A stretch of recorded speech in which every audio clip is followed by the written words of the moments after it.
Saudara Sekretaris Majelis Tinggi Partai atau MTP Demokrat Andi Malarang yang juga mengkritik langkah Partai Nasdem dan juga Anies Baswedan yang memilih Muhaimin Iskandar atau Caimin untuk maju dalam pencapresan bersama Anies. Menurutnya langkah Nasdem dan Anies Baswedan tidak beretika. Ia menyebut bahwa Nasdem mengutus perwakilannya untuk mengabarkan soal Anies Caimin pada pukul 2 dini hari.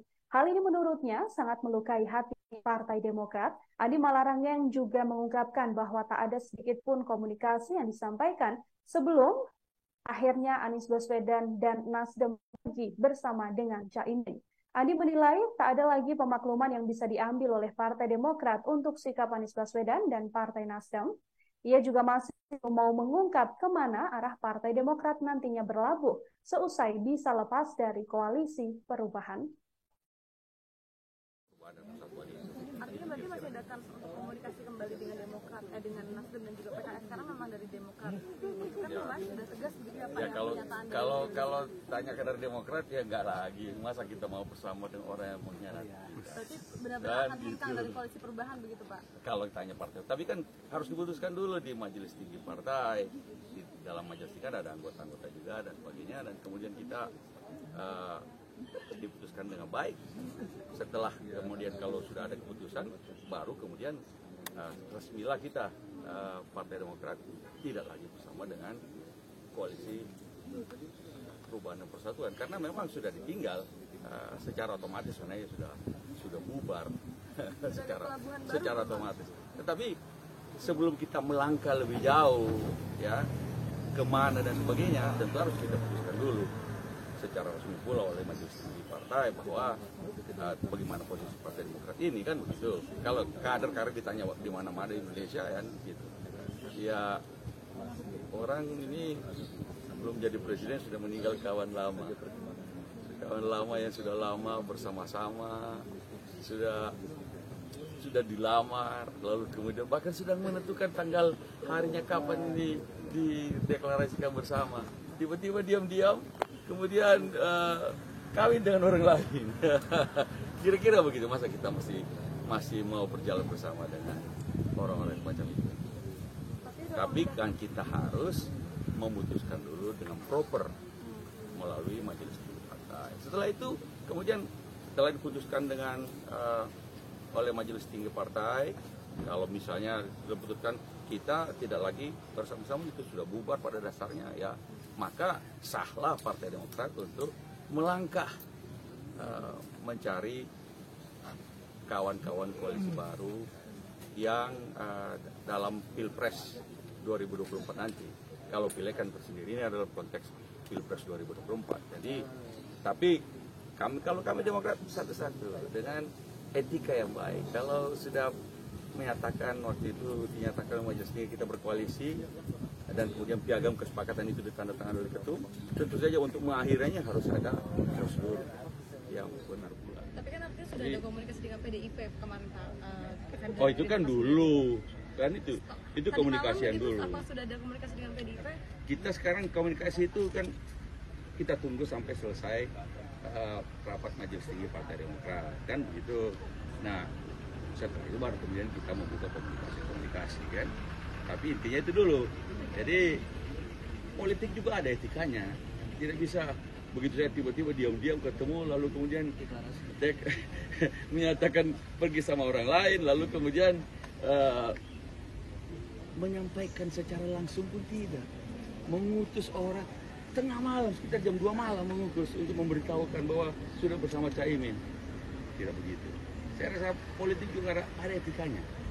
Ya, kami Partai Demokrat menegakkan etika itu juga dengan proper pula dengan rapat di majelis tinggi Partai Demokrat. Pak, tapi kalau misalnya berlabuh ke yang lain, walaupun Bapak bilang belum menunggu hasil majelis tinggi ini. Nah, semisal dengan pasangan yang lain begitu, apakah tetap mengajukan nama Pak Ahy sebagai calon wakil presiden? Dulu, satu-satu dulu. Ini kita rapat MTP dulu, memutuskan posisi Partai Demokrat di dalam koalisi perubahan persatuan ini. Kalau itu sudah selesai diputuskan, selesailah sudah kita, maka sahlah Partai Demokrat melangkah untuk membuka komunikasi dengan pihak-pihak lain dalam rangka koalisi Pilpres 2024. Tapi satu-satu dulu. Nah, setelah itu kemudian kemana arahnya nanti ya, kita lihat bagaimana komunikasi yang berjalan nanti. Mas Ahaye sekarang gimana Pak? Apakah nanti akan juga Oh iya, rapat di kita sini lihat aja. atau Mas Ahaye itu ketua umum sebagai wakil ketua Majelis Tinggi. akan hadir? Oh, akan hadir. Akan hadir langsung atau virtual Pak? Hadir dong. Hadir wakil ketua Majelis Tinggi, rapat Majelis Tinggi. Saya sekretarisnya. Jadi mesti hadir. Nanti keputusan Majelis Tinggi akan disampaikan oleh Ketua Majelis Tinggi sendiri, yaitu Pak SBY, apa gimana Pak? Nah, kita lihatlah.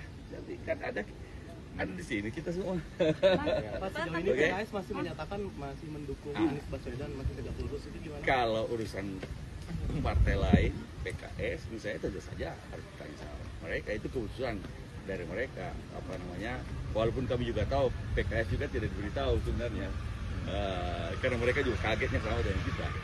Jadi, tapi keputusan PKS tentu saja diputuskan oleh PKS. Kami tidak mencampuri itu. Mau tetap bersama-sama di sana atau mau bagaimana. Tapi kami akan berkomunikasi juga dengan PKS nanti. Komunikasi tentunya berarti ajakan. Kita akan berkomunikasi dulu. Nanti kami akan menyampaikan kan setelah rapat Majelis Tinggi ini kan kami akan menyampaikan sama rekan koalisi kita yang dulu, yaitu PKS, bahwa kami sudah memutuskan begini melalui rapat Majelis Tinggi.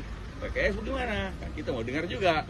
Katanya juga dalam waktu dekat mereka juga Majelis Syuro PKS juga akan bersidang sehingga kemudian memutuskan ya, itu adalah domain PKS. Kami tidak mencampuri. Cuma kami juga ingin paling berkomunikasi menyampaikan ini posisi kami sekarang. Kalau PKS mau bersama-sama, alhamdulillah. Kalau tidak kita juga hormati. Mas, ini kan Tanya langsung supaya kita dekatkan. Awalnya kan cuma dari utusan. Tapi sebelum kami membuat rilis kan kami berusaha bertemu dengan Mas Anies, tapi katanya delay di Surabaya. Akhirnya dengan telepon kemudian ditanya, apa benar sudah pilihannya wakil presiden, cawapresnya adalah Mas Caimin? Dijawab oleh beliau, benar, ya sudah.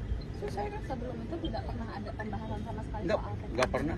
Bagi kami itu pembentukan koalisi baru, bukan perluasan dari koalisi Perubahan dan Persatuan. Itu pembentukan koalisi baru antara Nasdem dan PKB.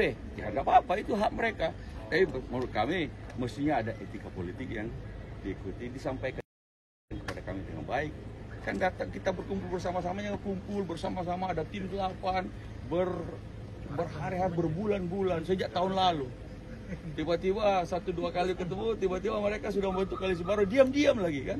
Nah, itu bagi kami tidak bisa diterima. Bagi kami belum jadi presiden saja sudah meninggalkan kawan lama yang sudah lama-lama bersama-sama, tiba-tiba ketemu orang lain diam-diam membentuk koalisi baru.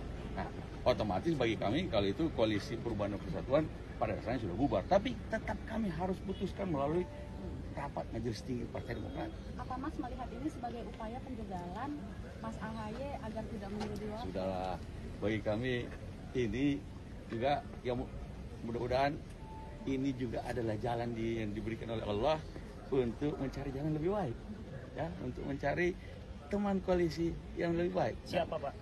Kita lihat nanti kita lihat nanti. Terima kasih sudah nonton. Jangan lupa like, subscribe, dan share ya.